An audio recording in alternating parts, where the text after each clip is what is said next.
OJ. This podcast episode is brought to you by Ethiopia Life Herbals, where cannabis and culture combine for one of a kind experience. Visit them at 10A West Kings House Road, just across from Canadian Embassy.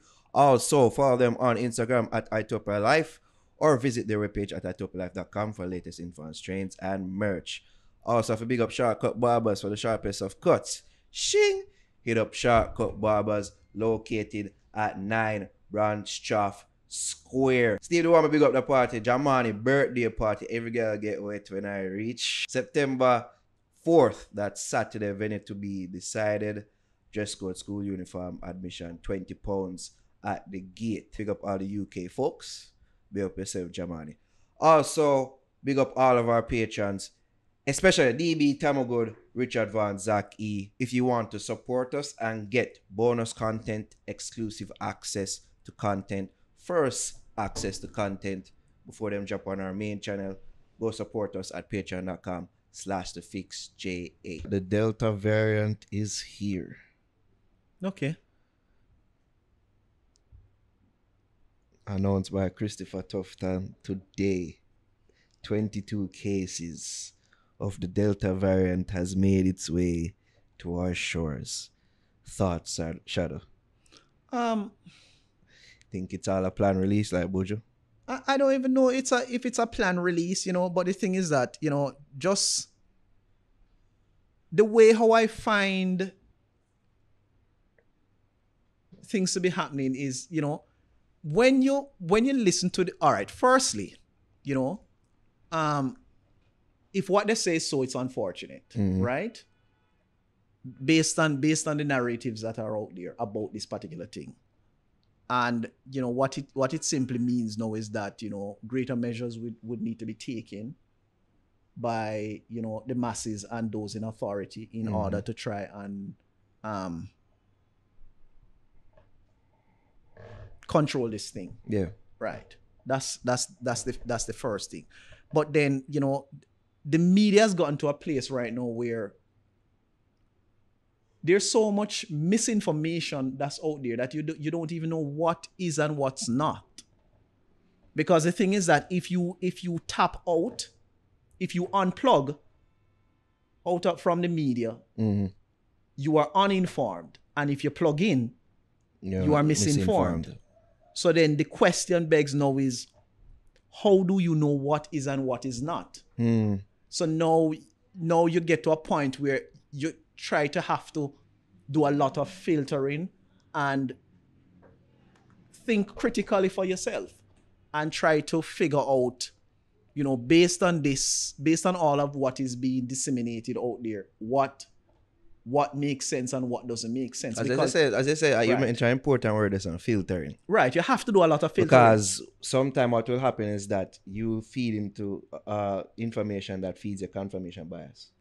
Right. You believe a certain thing or you want to believe a certain thing, so you feed yourself on certain information or the research that confirms whatever it is that you already believe or think. That's true. And then we live in a society now where people operate on what is called pluralistic ignorance. I don't know if you understand that concept, whereby you will see something and you're not quite certain about it, but because the masses say a particular thing, you tend to, in not wanting to appear like an outcast, you tend to just agree and go along. Right. So that concept is called pluralistic ignorance. It's curious you say this, Shadow, on the back of, what happened with Buju last week. What did you make of that whole thing, or what he said, and some people, us included, kind of, wouldn't say berating him, but just pointing out that, he has to be careful with certain information that he put out there. Okay. Well, I think the problem, firstly, let me just put this out there. Let me preface this by saying, whether you want to be a vaxxer or an anti-vaxxer, that is your thing.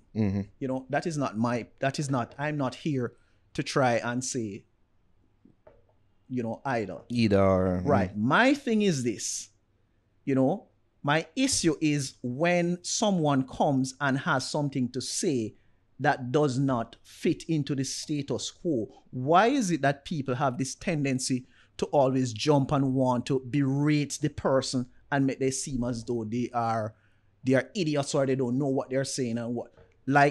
Like they're saying, oh, Buju's saying this, and Instagram and Facebook say it's misinformation, and they need to take this down, and they block him under this. And my question is this: when did Instagram, Facebook, Google, and the government become the paragon of truth? Last I checked, Facebook was created in 2004. Google came about, I think, from my recollection, I think it's 1998. And so prior to Google and prior to Facebook and Instagram, how did people discern truth? I think it derived from the said people themselves, because whenever people want to find out something about something, them say Google it. And they Google it, and whatever Google says is so. But the truth is this: if you should go on Google now and type in who is the most powerful doctor in the world, go on your phone and do that and tell me what you see. The most powerful doctor in the world. Type in most powerful doctor in the world and tell me who you see. I don't know if it has a Bill Gates. Powerful. Oh, I need a space there. Powerful doctor in the world. There we go for that. Bill Gates. Oh, I know, sir. Right. So Bill Gates come up as being the most powerful doctor. No, firstly, I'm not have a medical degree or education. Bill Gates does not have a medical degree. Bill Gates is not a doctor. Bill Gates doesn't even have a degree. Right? Was a college dropout today? Yes, he does not have a degree. So the point I'm making is this: if Google is supposed to be the paragon of truth, then how is that kind of misinformation out there and it's not being censored? And this is where you are right about the censoring, Shadow, because this is where the word we use, filtering, comes into play. Because even if you just peruse more, just on the first page, you see that there's articles about how when you Google that very same question, this is what comes up, and it's a whole think piece on why is it that it comes up like that. But that's misinformation. That is true, and it should be censored. That is true, but it's not.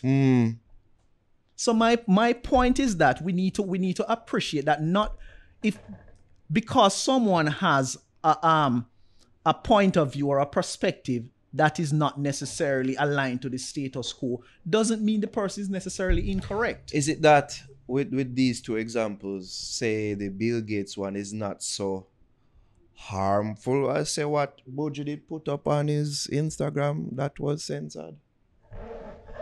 It is misinformation, yes, but when you put them against one another, is it as harmful Have as... we not been living, and again, this is not in defense of Buju, right?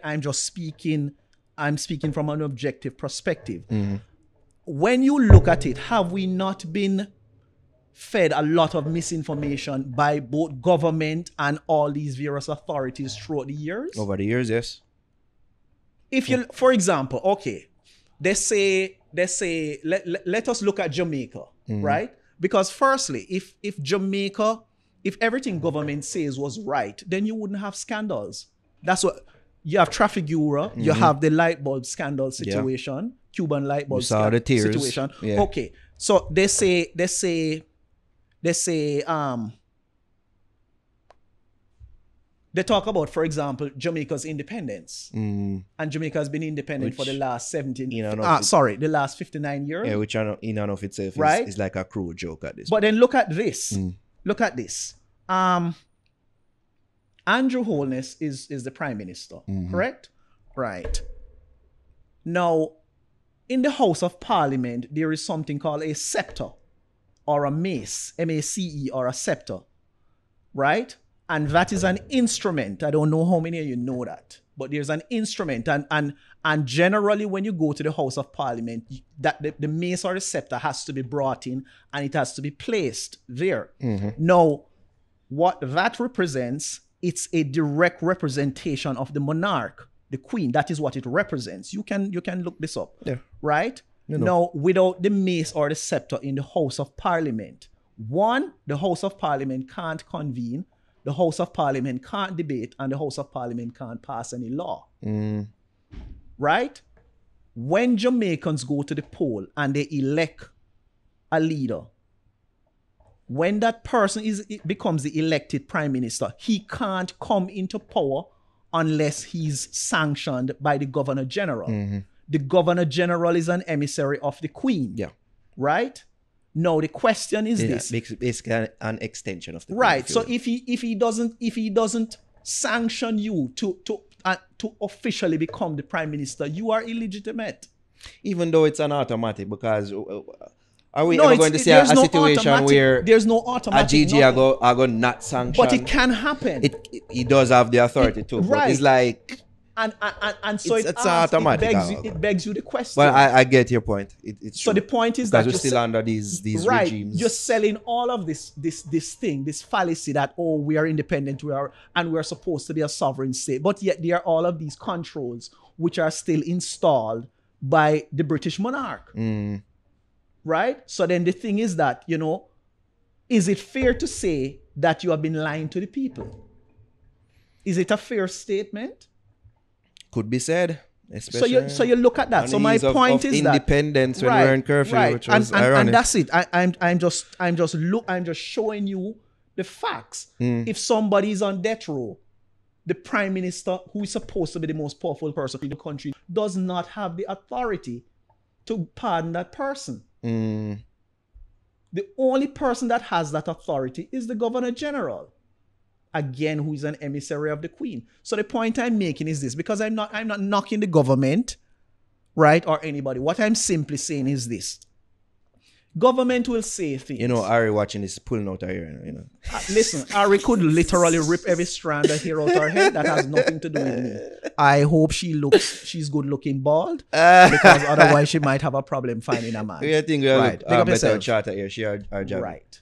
Monkey wrench. Right. So my thing is this. Sure, just walk over, just hurtle right over. No, but it's true. But I mean, Ari's my sister and Ari's my G. But at the end of the day, I am not here to pander to Ari or anybody. Right? Them instance of people say, "Oh, shadow too serious to fall on a platform." Right. So yeah. So I'm just saying that. So all I'm saying is this.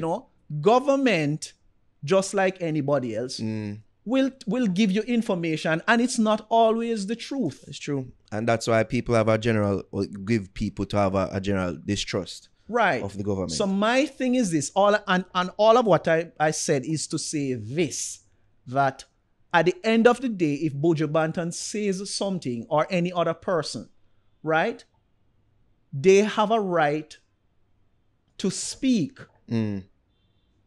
Allow them their opinion. He's not spewing hate, and he's not telling you that you must go and overthrow the government.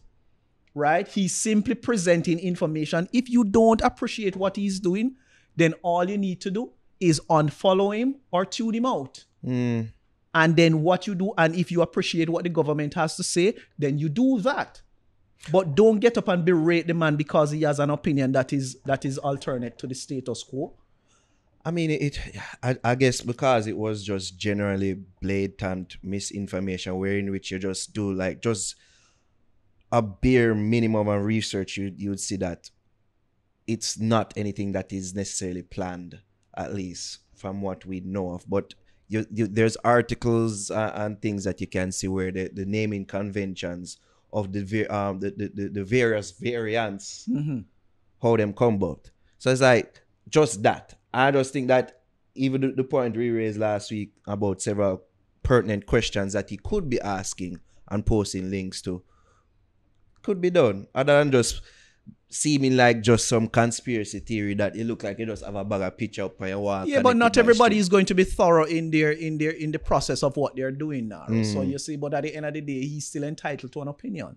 Because the thing is that you have to remember, the world didn't advance to where it is because everybody got up and was complicit with the status quo. That's true. It's somebody got up and decided that they wanted to be different. As much as, I despise Christopher Columbus. Yeah. You have to look at it like piece of back shit. in the back in the color. 15th century, when he got up and decided that he wanted to go on a journey, wanted to leave from Europe and come to the supposed new world. People look at him like though he was crazy. What you're going, there was nothing beyond the shores. What are you doing? You're crazy. We're flat. Right, but yet he did it and proved them otherwise. And so the point is that many people will say many things which will sound crazy to many persons.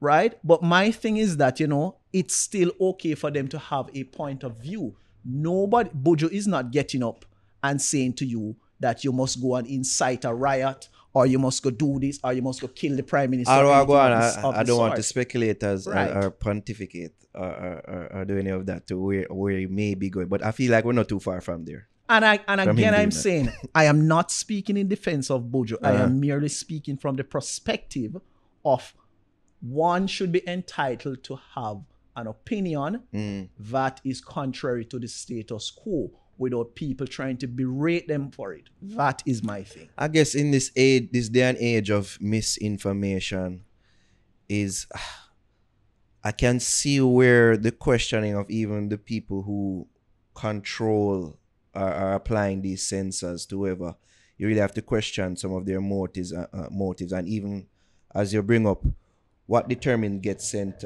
censors versus what doesn't. So if you bring up this Bill Gates point, which is very egregious the more we think about it. Like, oh, this not censored. Like, want to determine what's the formula you use for determine what gets censored versus what doesn't. Like, all them, you really have a question, who are the people pulling the strings here for real? And all of the people who are leading the charge against all of these things, neither of them are doctors. Dr. Christopher Tufton. Not a doctor. He's not a medical doctor. Yeah. I think he has a doctorate in business administration. Dr. Tedros of World Health Organization, I think he is, I'm trying to remember, but it's not, he doesn't have a doctorate in medicine. You know, let me not say, but it's not in medicine, because my thing is that I really like to speak from a perspective of facts. Right? So before I go and say something which is not so, I'd rather just not say it. Facts boss. Right. Is it word boss or facts boss? Facts boss, word boss. Boy, I don't know. Totally get it. Right. But yeah, we just are living in crazy times, because like the facts change on this thing. It seems like on a week-to-week basis. I hear one thing and then the next week I hear something else. It's like, My thing is, I encourage people to do your own research, and once you are satisfied with what you have found, if you see the need to be vaccinated, go and do that. If you don't, then you know that is a choice that you hold, because at the end of the day, you know, it is not mandatory. There is a choice. That is my 2 cents on that. No, what I want to been searching for, and no matter what them tell you a star. Man will never ever tell you for change, girl. My panic and I frolic through my choppings, enigmatic and I regular me clap it ever flow. No short a topic, work for mine, no rise dramatic. Black woman, ya supersonic, now go catch me in the traffic and my chopper automatic. Never drop this stand, I never desperate. Better know we're stuck in the inventory, oh yeah.